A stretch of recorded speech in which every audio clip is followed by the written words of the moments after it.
Pour créer un contrat pour un employé, nous devons configurer les données sur plusieurs écrans. Le processus compte 5 étapes.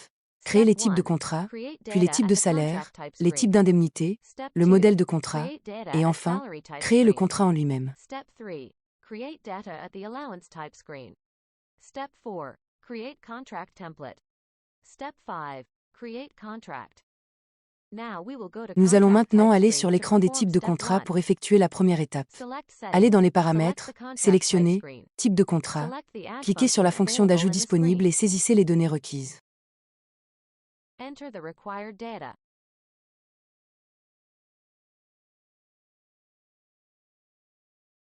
Passez ensuite à l'écran des types de salaire, cliquez sur la fonction d'ajout et faites de même. Dirigez-vous ensuite vers l'écran des types d'indemnités, sélectionnez la fonction d'ajout et renseignez les informations nécessaires.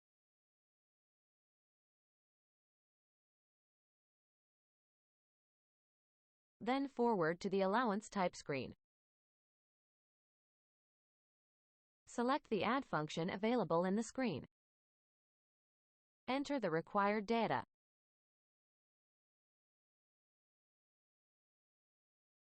Redirigez-vous ensuite vers l'écran des modèles de contrat. Cet écran sert à concevoir les gabarits qui seront utilisés dans le menu principal. Cliquez sur la fonction « Nouveau modèle de contrat » pour en créer un adapté au poste de travail. Saisissez un nom et sélectionnez le poste correspondant.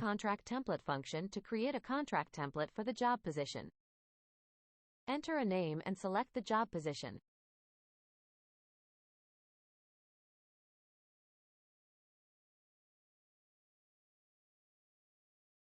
Procédez ensuite à la conception du modèle.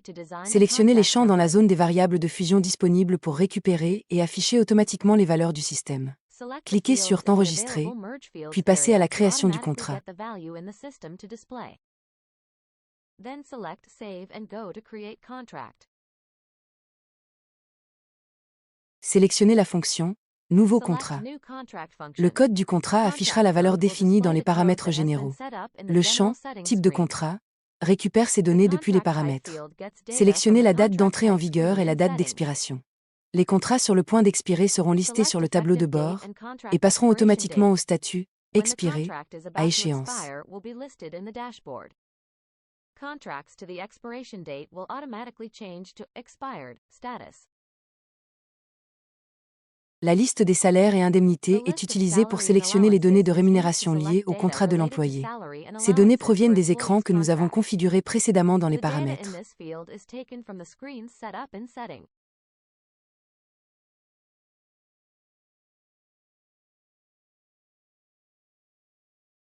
Si le contrat a déjà été signé, vous pouvez choisir la date de signature et le signataire. S'il n'a pas encore été signé, vous pouvez effacer la date de signature pour éviter toute confusion. L'onglet « Information du contrat » affichera les détails associés.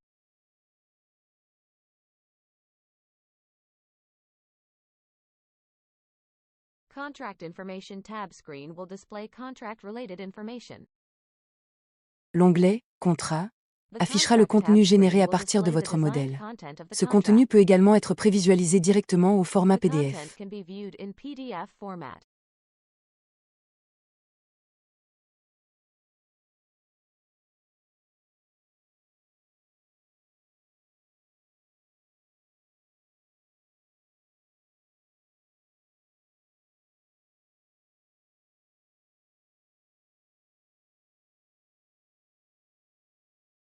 Sélectionnez la fonction de prévisualisation pour basculer vers l'écran contenant la fonction de signature. Depuis cette vue administrateur, cliquez sur la fonction correspondante pour signer le document.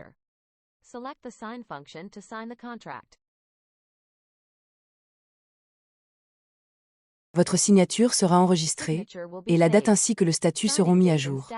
Les employés ont également la possibilité de signer eux-mêmes leur contrat depuis leur propre interface en utilisant la fonction dédiée.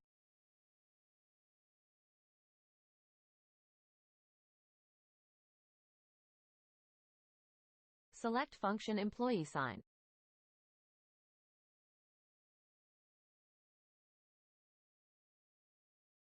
Une fois que l'employé a signé le document avec succès, le responsable pourra également le voir dans le système. Enfin, vous pouvez modifier, supprimer une ligne ou effacer plusieurs contrats simultanément depuis la liste principale.